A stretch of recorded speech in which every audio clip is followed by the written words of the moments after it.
میرے آقا مصطفیٰ کریم رؤوف الرحیم صلی اللہ علیہ وسلم فرماتے ہیں ماہ رمضان کو سارے مہینوں پر ایسی فضیلت ہے جیسے مجھ محمد کو تمام مخلوق پر فضیلت حاصل ہے۔ میرے آقا فرماتے ہیں ماہ رمضان شریف میں اگر تم ایک نیکی کرتے ہو تو اللہ تمہیں 70 کا ثواب عطا کرتا ہے، اور تمہارا خلوص بڑھ جاتا ہے تو اللہ تمہیں ایک نیکی کا 1000 عطا کرتا ہے، اخلاص اور بڑھتا ہے تو اللہ ایک نیکی پر تمہیں بے حساب ثواب عطا کرتا ہے، اس کا کوئی حساب ہی نہیں ہوتا۔ آقا کریم رؤوف الرحیم صلی اللہ علیہ وسلم فرماتے ہیں یہ ماہ رمضان کیا ہے؟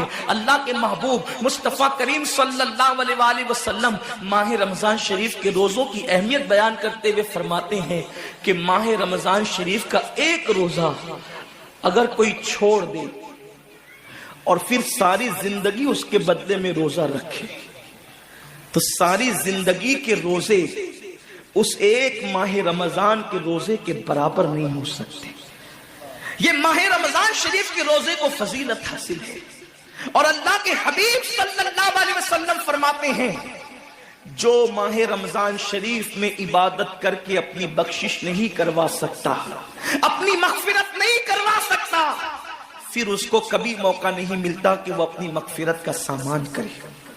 آقا کریم صلی اللہ علیہ وآلہ وسلم فرماتے ہیں کہ سال بھر تک ماہ رمضان شریف کے لیے جنت کو آراستہ کیا جاتا ہے، جنت کو سجایا جاتا ہے، جنت کو سنوارا جاتا ہے، اور آقا کریم صلی اللہ علیہ وسلم فرماتے ہیں بڑی بڑی آنکھ والی حوریں اللہ کی بارگاہ میں عرض کرتی ہے میرے کریم ہمیں ان کی دلہن بنانا جو ماہ رمضان شریف میں تیری عبادت کرتے ہیں، ہمیں ان کے نکاح میں دینا جو ماہ رمضان شریف کی راتوں کو جگ کر کے تجھے منانے کی کوشش کرتے ہیں۔ آقا کریم صلی اللہ علیہ وسلم فرماتے ہیں اگر کوئی بندہ ماہ رمضان میں زنا سے بچے، شراب سے بچے، جھوٹ سے بچے، کسی کو تہمت لگانے سے بچے، اور ماہ رمضان شریف کا احترام کرتے ہوئے گناہوں سے بچے، تو اللہ تبارک و تعالی ہر رات کے بدلے، رمضان شریف کی ہر رات کے بدلے 100 حوروں کے ساتھ اس کا نکاح فرمائے گا۔ یعنی 30 راتیں ہیں تو 100 حوروں کے ساتھ اس کا نکاح ہوگا۔ اور آقا کریم صلی اللہ علیہ وسلم فرماتے ہیں ماہ رمضان شریف کا احترام جو کرے اور احترام ماہ رمضان میں جو لغویات اور خرافات کو ترک کر دے، جو گناہوں کو چھوڑ دے، زنا کو، شراب کو، جھوٹ کو، بہتان تراشی کو چھوڑ دے، آقا فرماتے ہیں اس رمضان شریف کا احترام کرنے والے کے لیے اللہ نے جنت میں ایک ایسا محل بنایا ہے، اس محل کا حال یہ ہے کہ دنیا کے سارے اولین اور آخرین یعنی آدم سے لے کر آخری آنے والے تک انسان تک اگر سارے اس محل کے اندر داخل ہو جائے تو بھی اس محل کی اتنی ہی جگہ وہ لیں گے جتنی کی بکرے کی ران آپ کسی مکان کے اندر رکھتے ہیں، تو بکرے کی ران کتنی جگہ گھیرتی ہے، بس تمام اولین اور آخرین اس محل کے اندر اتنی ہی جگہ گھیریں گے، یعنی وہ محل اتنا بڑا اللہ نے بنایا ہے، اور وہ محل صرف ان کے لیے ہے جو ماہ رمضان کے احترام میں گناہوں کو ترک کر دیتے ہیں، گناہوں کو چھوڑ دیتے ہیں۔ میرے آقا صلی اللہ علیہ وسلم کے پیارے دیوانوں، لیکن افسوس ہم اور دنوں کی طرح ماہ رمضان شریف کی راتوں کو ضائع کر دیتے۔ تاجروں کا سیزن آتا ہے تو تاجر پہلے سے تیاری کرتے ہیں کہ اس سیزن کے اندر میں نے مالدار بننا ہے، اتنا مال میں نے کمانا ہے کہ پھر میں نے سارے سال گھر میں بیٹھ کر کے کھانا ہے۔ ٹیلر لوگ تیاری کرتے ہیں عید کے موقع پہ اتنی محنت کریں گے رات دن کہ سال بھر اگر کوئی کسٹمر نہ بھی آئے تو وہ گھر بیٹھ کے آرام سے کھا سکے۔ کپڑے والے سوچتے ہیں کہ سیزن آئے گا، جو بھی سیزن ان کا آتا ہے اتنا کمائیں گے کہ سال بھر بیٹھ کے کھائیں گے۔ لوگوں جیسے کپڑوں کا سیزن آتا ہے، ٹیلروں کا سیزن آتا ہے، پھلوں کا سیزن آتا ہے، ایک سیزن نیکیوں کا بھی آتا ہے، ایک سیزن مغفرت کا بھی آتا ہے، ایک سیزن جنتی بننے کا بھی آتا ہے، ایک سیزن اللہ کو راضی کرنے کا بھی آتا ہے۔ ارے یہ کیا کم ہے، میرے رسول سچے نبی صادق و مصدوق نبی نے فرمایا ماہ رمضان کی ہر رات اللہ پہلے آسمان پہ تجلی کرتا ہے اور اللہ اپنے بندے سے پکار پکار کر غروب آفتاب سے لے کر صبح صادق طلوع ہونے تک کہتا ہے میرے بندے اگر تو گنہگار ہے تو مجھ سے معافی طلب کرتا کہ میں تیری مغفرت کر دوں، میں تجھے جنت کا پروانہ عطا کر دوں، اگر تو غریب ہے تو مجھ سے دولت مانگتا کہ میں تجھے دولت عطا کر دوں، اگر تو نعمت سے محروم ہے تو نعمت مانگتا کہ میں تجھے نعمت عطا کر دوں۔ یہی وجہ تو ہے حضرات صحابہ کرام جب رمضان شریف آتا تو وہ ایسے تیاریاں کرتے تھے جیسے ہم اپنے گھروں کی شادیوں کی تیاری کرتے ہیں۔ صحابہ اتنے مصروف ہو جاتے رمضان شریف کی تیاریوں میں، اور کیسی تیاری کرتے، ہم بھی رمضان شریف کی تیاری کرتے ہیں۔ ہماری تیاری کیا ہے؟ سحری میں تری کے مسالے کو چاہیے، سحری کے اندر یہ چاہیے، سحری میں وہ چاہیے، افطار میں یہ چاہیے، افطار میں وہ چاہیے۔ مجھے اس سے کوئی جو ہے وہ شکوہ نہیں، میرے آقا نے اس سے منع نہیں کیا۔ حضور فرماتے ہیں کہ رمضان شریف میں گھر والوں کا دسترخوان وسیع کر دیا کرو، گھر والوں پہ زیادہ خرچ کیا کرو، اس لیے کہ جو گھر والوں پہ رمضان شریف میں خرچ کرتا ہے اللہ اس کو اپنی راہ میں خرچ کرنے کا ثواب عطا کرتا ہے۔ اور فاروق اعظم فرماتے ہیں جو رمضان شریف میں کشادگی کرے گھر والوں پر اللہ اسے جہاد میں خرچ کرنے کا ثواب عطا کرتا ہے۔ مجھے اس سے کوئی شکوہ نہیں، لیکن صحابہ کی تیاری کیا ہوتی تھی؟ جب رمضان شریف آتا صحابہ اپنے بستر کو باندھ دیا کرتے تھے۔ رمضان شریف آتا تو صحابہ بستر کو باندھ دیتے تھے۔ کیوں باندھ دیتے تھے بستر کو؟ اس لیے کہ اب سونا نہیں ہے، سونے کی راتیں 11 مہینے کی راتیں ہیں، اب غفلت میں زندگی نہیں گزارنا ہے، بلکہ راتوں کو جگ کر دن کو جگ کر اللہ کی اتنی عبادت کرنا ہے کہ عبادت کا سیزن آ گیا۔ اس لیے کہ اللہ کے رسول فرماتے ہیں جس نے رمضان شریف پایا اور عبادت کر کے اللہ کو راضی نہیں کر لیا ایسا بندہ ہمیشہ اللہ کی رحمت سے دور کر دیا جائے۔ اس لیے صحابہ رمضان شریف کی تیاری کرتے تھے، بستر باندھ دیتے تھے، اور اپنا معمول کیا ہے؟ جو فجر میں سوئیں گے تو وہ عصر میں اٹھیں گے، رات بھر جاگیں گے کرکٹ کھیلتے ہوئے، رات بھر جاگیں گے گلیوں میں گھومتے ہوئے۔ میرے آقا صلی اللہ علیہ وسلم کے دیوانوں، بہت قیمتی وقت آ رہا ہے، بہت قیمتی مہینہ آ رہا ہے۔ یہ وہ مہینہ ہے جو جہنمیوں کو جنتی بناتا ہے۔ آقا کریم صلی اللہ علیہ وسلم فرماتے ہیں ہر افطار کے وقت اللہ 60,000 ایسے جہنمیوں کو جہنم سے آزاد کر کے جنتی بناتا ہے جن کا جہنمی ہونا واجب ہو گیا تھا۔ اور ایک مقام پہ فرماتے 5 لاکھ جہنمیوں کو ہر افطار کے وقت جہنم سے آزاد کیا جاتا ہے۔ اور اسی پہ بس نہیں، حضور فرماتے ہیں جب شب جمعہ آتی ہے ماہ رمضان کی، جمعرات کا سورج غروب ہوتا ہے، تو جمعہ کا سورج غروب ہونے سے پہلے پہلے تک ہر سیکنڈ میں 5 لاکھ جہنمیوں کو جہنم سے آزاد کیا جاتا ہے۔ اور جب جمعہ کا آخری وقت آتا ہے، آخری ساعت آتی ہے، میرے کریم آقا فرماتے ہیں جمعرات کا سورج غروب ہونے سے لے کر جمعہ کا سورج غروب ہونے تک ہر لمحے میں جو 5 لاکھ کو آزاد کیا گیا تھا، اب آخری سیکنڈ میں جو غروب کا وقت ہوتا ہے جتنے آزاد کیے گئے تھے اتنوں کی تعداد کے برابر اس آخری ساعت کے اندر اللہ اپنے جہنمی بندوں کو جہنم سے آزاد کر دیتا ہے۔ کتنا قیمتی وقت ہوتا ہے، افطار کا وقت کتنا قیمتی ہے، سحری کا وقت کتنا قیمتی ہے، لیکن اس وقت بھی ہم کہاں لگے ہوتے۔ اب تو لوگوں نے ٹی وی چینلوں پر پروگرامات شروع کر دیے، دینی پروگرامات۔ مجھے دینی پروگرامات اگر ٹی وی پہ نشر ہوتے تو اس سے کوئی اختلاف نہیں ہے، لیکن آپ سے یہ عرض کرنا چاہتا ہوں کہ دین سیکھنے کا بھی کوئی وقت ہوتا ہے۔ اگر آپ سحری کے قیمتی لمحات میں ٹی وی کا منہ پکڑ کر بیٹھے ہیں تو آپ دعا کب کریں گے؟ افطار کے وقت آپ واٹس ایپ پر لگے ہیں تو اللہ سے مانگیں گے کب؟ ساری زندگی سسکیاں لے رہے ہو، ساری زندگی تڑپ رہے ہو، اور جب مانگنے کا وقت آتا ہے، مصیبتوں سے نجات طلب کرنے کا وقت آتا ہے، ہم کہاں ٹائم ضائع کرتے ہیں۔